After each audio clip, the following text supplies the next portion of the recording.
Video ini gue bikin secara khusus untuk berbagi betapa bangganya gue, betapa senangnya gue, dan betapa gue belajar banget dari pengalaman belusukan dengan Bu Harida Hatta.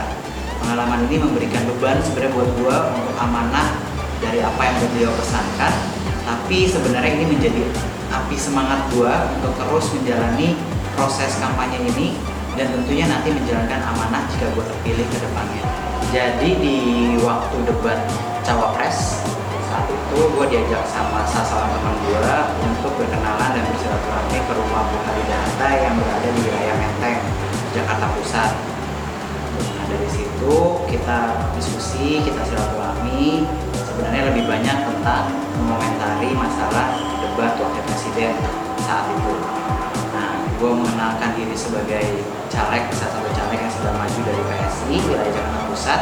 Beliau tertarik untuk ikut bersama belusukan ke wilayah di salah satu wilayah Jakarta. Sebenarnya mungkin beliau penasaran kali ya tentang apa aja yang dilakukan sama politisi-politisi muda dan melihat apa sih sebenarnya yang disampaikan kepada masyarakat.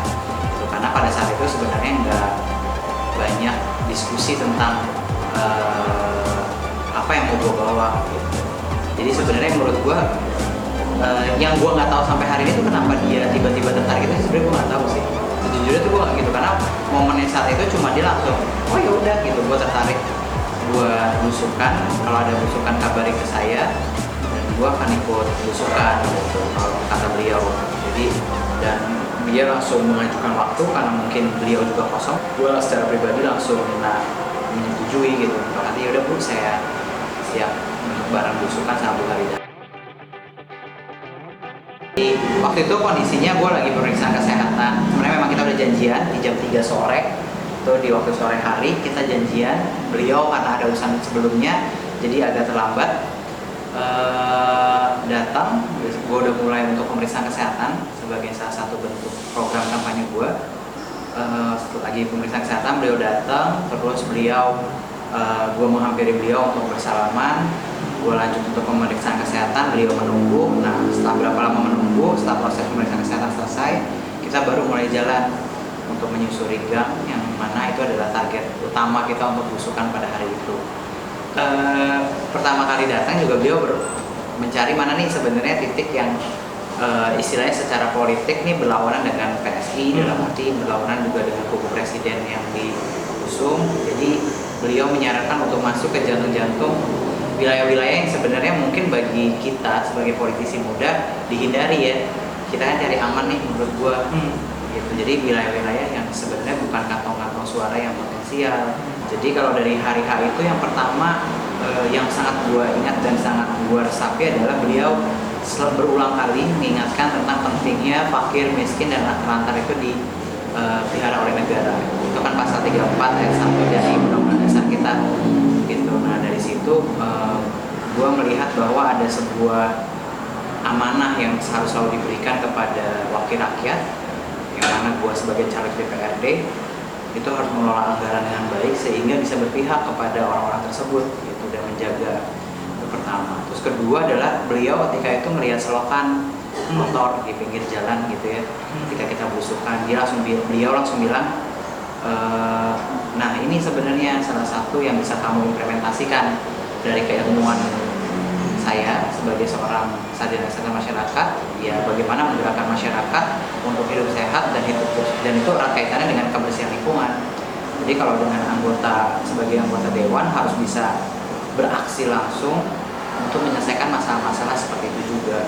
Jadi intinya itu sih sebenarnya banyak hal-hal yang menurut saya pribadi itu sangat berkesan karena beliau itu sangat bijak, sangat sederhana dan mau mendengar. Jadi setelah belusukan beliau izin pamit karena beliau ada agenda selanjutnya.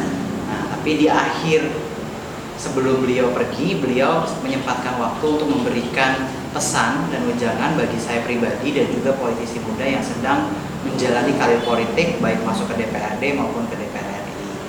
Pasal 34 UUD 45 adalah fakir, miskin dan anak terlantar dipelihara oleh negara. Tentu juga ada pemikiran bahwa lansia-lansia itu akan diperhatikan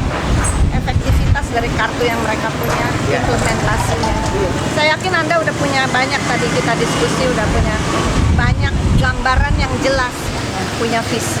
Saya lihat Anda punya visi, punya misi, dan juga punya komitmen.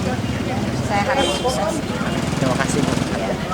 Saya senang bahwa ada suatu harapan di kalangan anak muda Ya, benar. untuk berbuat baik dan membuat perubahan untuk negeri ini, karena kita juga mempunyai pemimpin yang baik. Mudah-mudahan kalau menang ya tentu akan lebih enak lagi bekerjanya kan.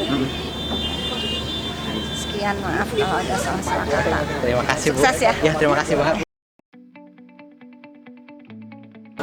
Rasanya pertama kali senang dan bangga sih sebenarnya, karena beliau kan merupakan salah satu anak dari tokoh besar bangsa ini. Terus juga pas ke rumahnya gue sangat senang banget bisa silaturahmi di rumah salah satu tokoh bapak bangsa Indonesia gitu, dimana rumahnya banyak buku. Terus juga gue lihat auranya memang beda ya kayak gitu, jadi bangga dan senang sih intinya.